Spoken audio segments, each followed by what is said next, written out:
Hello, friends.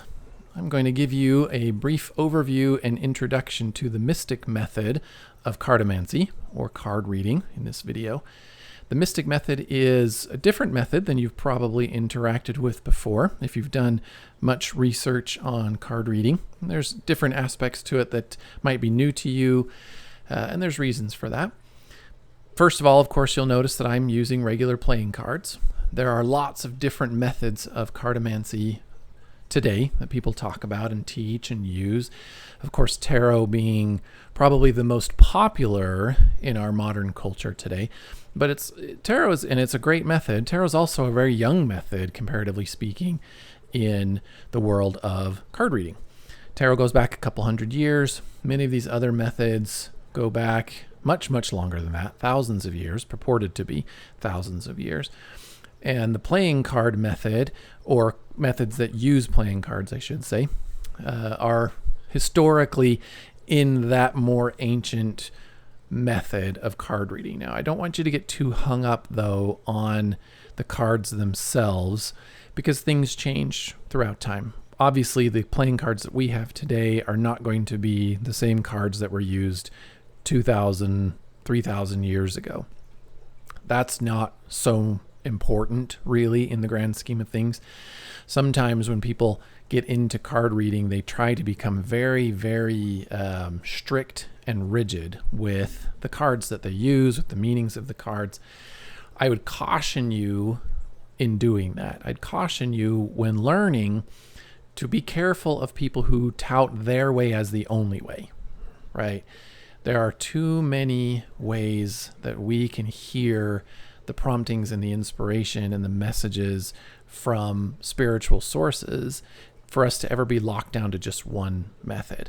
The point really of learning to read cards is not necessarily the cards themselves, right? Look further than that. The point is to learn to hear the messages of spirit, right? Is learn to hear the word of God in your life, to hear the messages from spiritual sources, angels, spirits. Some people use the word the universe, whatever that feeling really resonates with you. It is to learn to hear that language and to understand that language. That's the point of card reading. It's not to be a stickler to the specific cards. So as you study card reading, you'll come to find all these different methods, and that's great. Find one that works for you. Find one that speaks to you. The mystic method is the method that I use. I put it together over quite a long time of different variations and different promptings and things from the spirit, kind of teaching me how to use this. Because again, the point of using card reading is to hear and to understand the Word of God.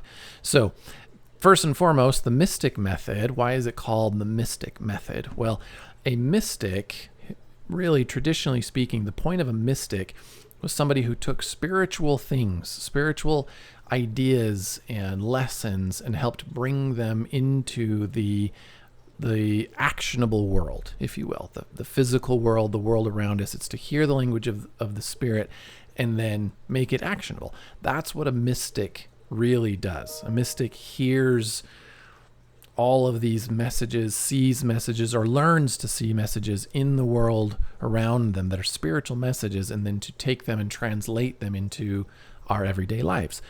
That's really what we're doing with the mystic method. Okay, so hence the mystical side of things. There's a spiritual aspect of this, and that's really what this method is all about, is giving you some spiritual guidance. So when you're doing a card reading, you can either do it for yourself. I do them for myself all the time.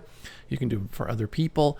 It's to give them a spiritual message. It's to give them some guidance in their life to help them make some choices, maybe find some peace, some joy, whatever troubles and struggles that they're dealing with. This method is to help them to receive the messages that are available to them. Okay, so that's really the point of card reading. So again, don't get too caught up in the cards themselves, the kinds of cards, the numbers that are, or not rather numbers, the suits that are used, or the, whose method, this tarot method, that tarot method, this card reading method, that card reading method. The point is to learn to hear the spirit. That's the point. So I am going to teach you throughout these sessions, I'm going to teach you the mystic method. The mystic method is a combination of many methods that speak to me, that have worked for me. It's kind of a putting together various things into an easily usable and an easily understandable method that can be learned by anybody and taught to anybody. And then you can use it in your own life to either help yourself or to help others. So using cards, right? So using playing cards, the mystic method involves some numerology. So the numbers on the cards definitely matter. The suits on the cards have specific meanings. And the placement of the cards when you put them down. So the placement of the cards has a somewhat alchemical aspect to it. It uses the 7 sacred directions, north, east, southwest, above, below, and within. That's very important in the way we interpret the messages of the cards. The suits, again, definitely have a specific message to them. I would challenge you, again, before we get into this, to find what works for you, to feel it in your own heart, what works for you. Now, I'm just going to give you an example. So for hearts here usually speak about love, relationships, passion, things like that. If, let's say this, you're learning this method and you pull this out and you put out hearts and you just cannot get on board with that, it just does not feel right in your spirit, then don't do it. Change that. Listen to what your heart is telling you. Maybe clubs doesn't mean intellectual or wisdom, intellectual matters or wisdom to you. Maybe clubs is something different. Follow your own soul and your own spirit to find something that resonates with you. So I will teach you what I know and what I have used, and hopefully it will bring you some peace and some direction in your life, and maybe you can take it and use it to help others as well. But you don't have to stick to every aspect of this method. I want you to find what works for you. Very important. If this works for you, great. That makes me very happy. If there's something that you feel like you need to change, then go ahead and change it. Okay. A lot of the stuff here is based off of ancient knowledge that's been passed down for generations, specifically kind of the numerology type stuff. Fours are usually fours. They usually represent stability. And that's something we see in many cultures for a long time. But again, if it means something different to you, that's fine. Change it to what you need. Okay. So the mystic method also incorporates some Christianity. So for those of you who are Christians, but also want to explore a little bit more into the mystical side of Christianity, this is a good method for you. This is where I fall. I am a deep, heartfelt Christian. And so this method works very well for me. There's cards in the deck that represent Mary, that represent, let me rephrase that. They don't represent Mary. They represent some of the things that Mary represented, some of the things that John the Baptist represented, right? Some of the things that Christ even represented. So the Mary card, for example, in here does not necessarily mean Mary. It means a mastery of introspection. Mary was said to have pondered these things in her heart. That card represents that story.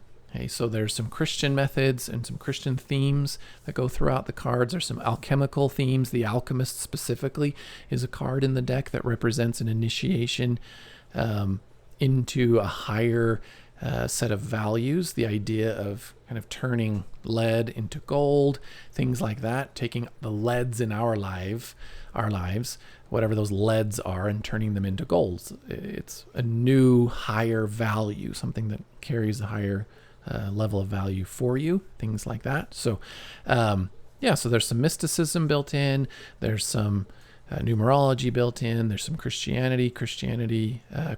mysticism built in, just a lot of spiritual methods. So that is a basic overview of the mystic method. You notice I'm using basic bicycle cards. I'm a huge fan of bicycle cards. I love them. I collect them personally myself because I just think they're beautiful. I think the artwork on many bicycle cards are beautiful. But I specifically do this because they're very available. So I use bicycle in this example because you can get them at most grocery stores for a couple of dollars. There's the Maverick cards, I think is what they are. It's made by the same company, and they're usually like $1 a deck, right? This is not something you need to spend a lot of money doing.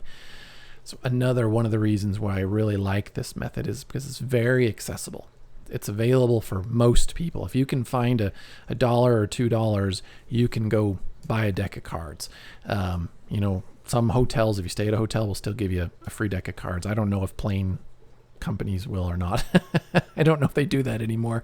I travel a lot, but I've never asked for a deck of cards. But usually it's very accessible to just grab a deck or two. You don't have to spend quite a bit of money on a beautiful tarot deck. Now, again, I like tarot. I think it's a great way of doing things. I just find this to be a more accessible way of doing things. So, okay, that's an introduction to the method. Remember, the mystic method, the point is to take things that are mystical or spiritual and help bring them into our lives, into the more actionable life. I hate to say real life because I believe that spirituality is a big part of our real life. It's just a way of learning to understand the message that God has for you, that the world or the spirit has for you, the universe, whatever it has for you, and to help you achieve the things that you'd like to achieve. So it's a blessing, if you will, in many ways. So, okay, in the next video, I will go over kind of the starting points, how to get started, how to understand to use the method, and that there's different directions, how we place the method down, what the numbers of the method mean. I would highly recommend that you get what I call a practice deck. You'll notice this deck, I have words written all over it. This is an example of a practice deck, so that you don't have to just memorize right off the bat, oh, there's the Jack of Hearts, you know. Well, do you know what the Jack of Hearts means? If not, you can find it in your practice deck. So I recommend you do that. Go spend $1, a couple of dollars, grab a Maverick deck, grab a basic bicycle deck from your grocery store, and we'll get going. Okay, thanks for joining me for the introduction, and I will see you in the next video where we'll start getting into the method.